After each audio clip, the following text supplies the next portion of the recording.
നമസ്കാരം. വഖഫ് ഭേദഗതി വിഷയത്തിൽ കോലാഹലം സൃഷ്ടിക്കുന്ന ആളുകളോട് ഞാൻ ചോദിക്കട്ടെ, വഖഫ് ബോർഡ് എന്തെങ്കിലും ക്ഷേമം ചെയ്തിട്ടുണ്ടോ?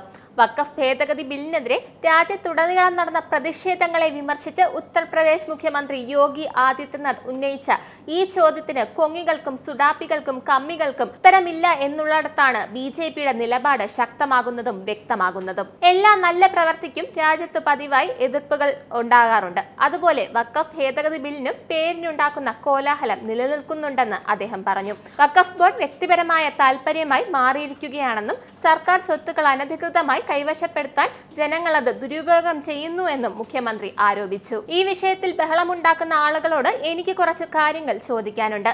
വഖഫ് മുസ്ലിങ്ങൾക്ക് പോലും എന്തെങ്കിലും ക്ഷേമം ചെയ്തിട്ടുണ്ടോ? വഖഫ് വ്യക്തി സ്വാർത്ഥതയുടെ കേന്ദ്രമായി മാറിയിരിക്കുന്നു.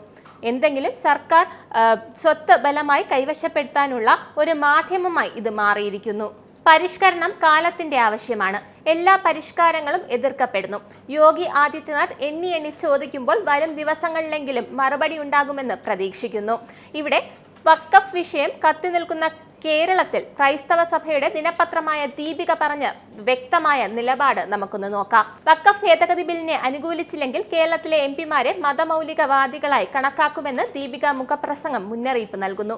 ബില്ലിനെ കുറിച്ച് CPM-നും കോൺഗ്രസിനും ഇനിയും മനസ്സിലായിട്ടില്ലെങ്കിൽ ഒന്നും പറയാനില്ലെന്നും മുഖപ്രസംഗത്തിൽ പറയുന്നു. മുനമ്പത്തെ ജനങ്ങളെ സഹായിക്കുമെന്ന് പറയുന്ന ഭരണപക്ഷവും പ്രതിപക്ഷവും പാർലമെന്റിൽ ഇരട്ടത്താപ്പ് കാണിക്കുകയാണ്. ചില സമുദായങ്ങളുടെ വോട്ട് പരമ്പരാഗതമായി തങ്ങൾക്കുള്ളതാണെന്നും മറ്റു ചിലരുടേത് കാലാകാലങ്ങളിൽ പരിഗണിച്ചില്ലെങ്കിൽ നഷ്ടപ്പെടുമെന്നുള്ള ധാരണയാകാം കോൺഗ്രസിനും CPM-നും എന്ന് മുഖപ്രസംഗത്തിൽ പറയുന്നു. അതുതന്നെയാണ് കേന്ദ്ര സർക്കാരും യോഗി ആദിത്യനാഥും പറയുന്നത്. BJPയുടെ നേതൃത്വത്തിലുള്ള സർക്കാർ അധികാരമേറ്റതിന് ശേഷം സംസ്ഥാനത്തുടനീളമുള്ള വികസനം ഉയർത്തിക്കാട്ടിയ മുഖ്യമന്ത്രി യോഗി ആദിത്യനാഥ് അടിസ്ഥാന സൗകര്യങ്ങൾ, ഭരണം, ക്ഷേമ പദ്ധതികൾ അല്ലെങ്കിൽ തൊഴിൽ എന്നിവയാകട്ടെ അതിന്റെ ആഘാതം എല്ലാ മേഖലകളിലും ദൃശ്യമായിരുന്നു. 2016-17 കാലഘട്ടങ്ങളിൽ UP സ്വത്ത് പ്രതിസന്ധിയെ അഭിമുഖീകരിച്ചു.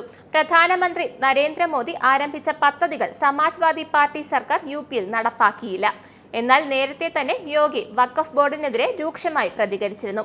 വഖഫ് ബോർഡാണോ അതോ ഭൂമാഫിയകളുടെ ബോർഡാണോ എന്ന് പറയാൻ പ്രയാസമാണെന്ന് അദ്ദേഹം അന്ന് പറഞ്ഞു.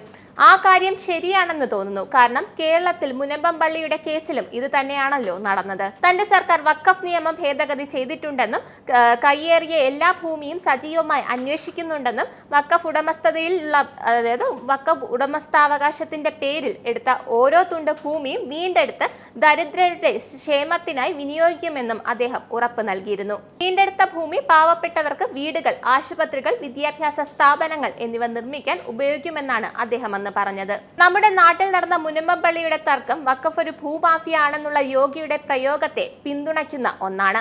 അന്ന് മുനമ്പത്ത് ചെന്ന് നമ്മൾ കൂടെ ഉണ്ട് എന്ന വാക്ക് നൽകുകയും ഇപ്പോൾ കൂറുമാറുകയും ചെയ്ത കോൺഗ്രസ് നേതാക്കളും ഇപ്പോൾ ചർച്ചാ വിഷയമാണ്.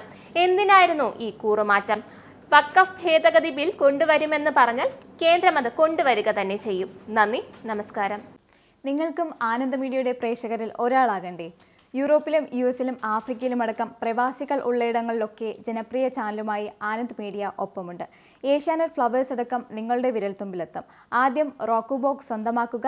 അതിൽ നിന്നും ആനന്ദ് മീഡിയ ആപ്ലിക്കേഷൻ ഡൗൺലോഡ് ചെയ്യുക, ഇൻസ്റ്റാൾ ചെയ്യുക. എന്നിട്ട് 02085866511 എന്ന നമ്പറിൽ ഞങ്ങളുടെ കസ്റ്റമർ കെയറിൽ ബന്ധപ്പെടുക. അല്ലെങ്കിൽ +91 735 660 3747 എന്ന നമ്പറിൽ വാട്സപ്പ് ചെയ്യുക. ആനന്ദ് മീഡിയയുടെ സേവനങ്ങൾ സ്വന്തമാക്കുക.